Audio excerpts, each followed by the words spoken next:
Hello, boys and girls. I'm here making my lunch sitting in the truck today, and I'm using my denatured alcohol stove that I've showed you.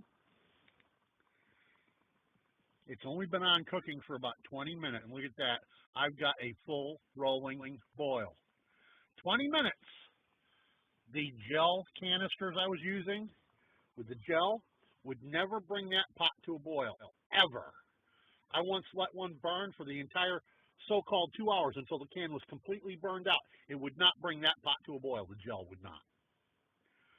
So there is an advantage to having the liquid fuel, and there it is. Peace out. By the way, don't forget to